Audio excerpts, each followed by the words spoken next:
Mais si un prophète prophétise la paix, c'est par l'accomplissement de ce qu'il prophétise, qu'il sera reconnu comme véritablement envoyé par l'Éternel. J'aimerais dire une chose. Je n'ai pas pour habitude de parler des hommes de Dieu, mais j'aimerais prendre position aujourd'hui. Je me suis rendu compte qu'il y a de cela quelques jours, ils ont commencé à incendier un homme de Dieu, Joël Francis Tatou. Qui a vu ça un peu sur les réseaux? Et d'autres disent c'est un bon homme de Dieu, et d'autres disent c'est un faux homme de Dieu. Les gens l'ont traité de tout.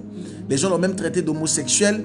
Et les gens ont commencé à dire beaucoup de choses concernant cet homme de Dieu. Et son nom c'est Joël Francis Tatou. J'aimerais que tu puisses taguer cet homme de Dieu parce que j'ai quelque chose à lui dire de très important. Tag-le maintenant. Tag-le Joël Francis Tatou. Tag-le maintenant. S'il est en train de dormir, réveille-le. J'aimerais dire quelque chose de très très important. Écoutez-moi. Cet homme de Dieu, nom de Joël Francis Tatou. Beaucoup de polémiques sont sorties sur lui. Beaucoup de personnes ont fait des sorties et beaucoup de personnes ont dit beaucoup de choses. Quelqu'un m'a posé la question et quelqu'un m'a dit: papa, qu'est-ce que tu penses de ce monsieur? Est-ce que c'est vraiment un homme de Dieu? Alors, j'ai vu beaucoup de personnes qui m'ont posé des questions. Ah, homme de Dieu, nous croyons en ton ministère, en ton appel, en tes prophéties. Et nous voulons savoir qui est cet homme de Dieu, Joël Francis Tatou. Est-ce que c'est un homme de Dieu ou pas? Écoutez-moi, j'aimerais répondre par un témoignage.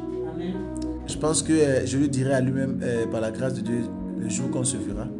Amen. Si il vient je passe en Côte d'Ivoire ou le jour où je pars au Congo pour un programme, je ne sais pas. Je me rappelle en 2012-2011. Moi, je suis quelqu'un de très vrai. Je ne cache pas les choses.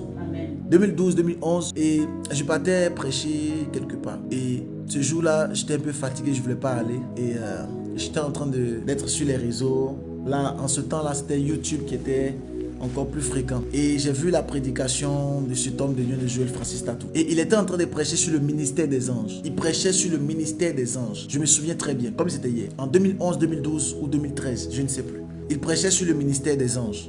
Et j'ai suivi un peu, ça m'a captivé parce que moi je suis très en géologie, j'aime beaucoup ça. Et pendant que j'étais en train de suivre cet homme de Dieu là, Dieu m'a dit: prêche ce message. Amen. Sur le ministère des anges. Va. J'étais fatigué, je ne voulais pas. Mais à cause de la prédication de cet homme de Joël Francis Tatou, et parce que Dieu m'a dit, je suis allé à cette veillée. Et je vous dis, depuis que j'avais commencé un peu l'œuvre de Dieu, je n'avais pas encore vraiment commencé le ministère. J'étais encore footballeur en ce temps, je jouais encore au football. J'étais encore à fond dans le football.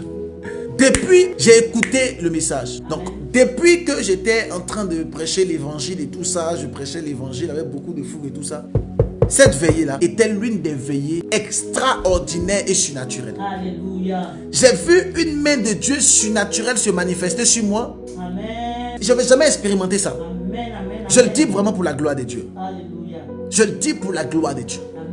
Je n'avais jamais expérimenté cela. Après la prédication de ce monsieur sur le ministère des anges et que j'avais prêché le même message.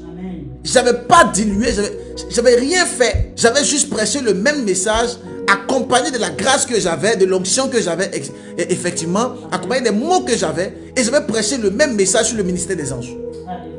Ce qui s'est passé là-bas, je suis sorti de cette veillée et je me suis dit à moi-même, qu'est-ce que je viens de faire? Est-ce que c'était moi? Ou bien est-ce que c'était un jumeau?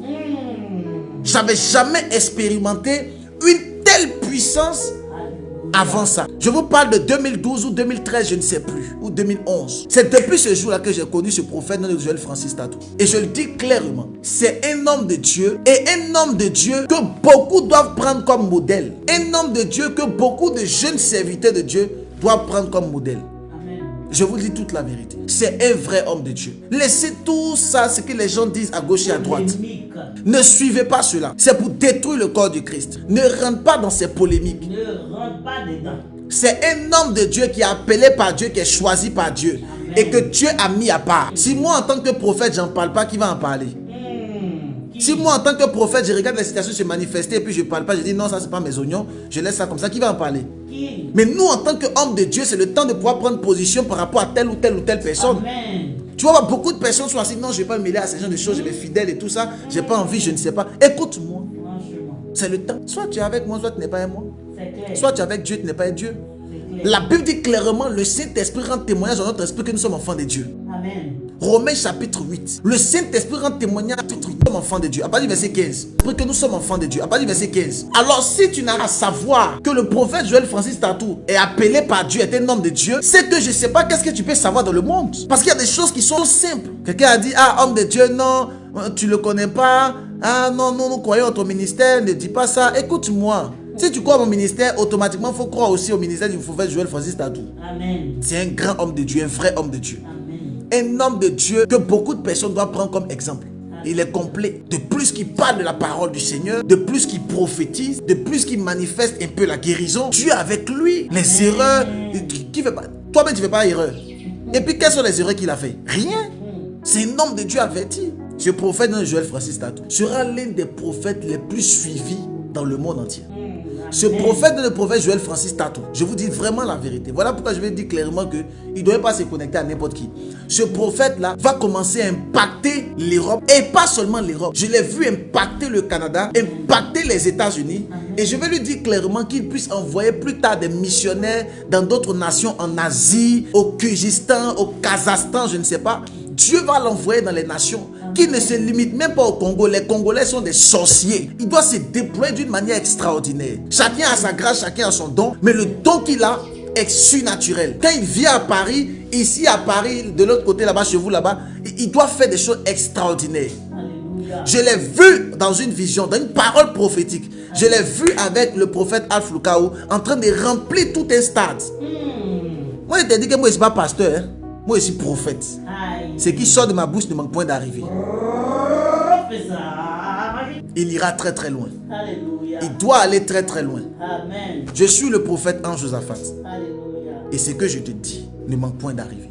Mais si un prophète prophétise la paix, c'est par l'accomplissement de ce qu'il prophétise, qu'il sera reconnu comme véritablement envoyé par l'Éternel.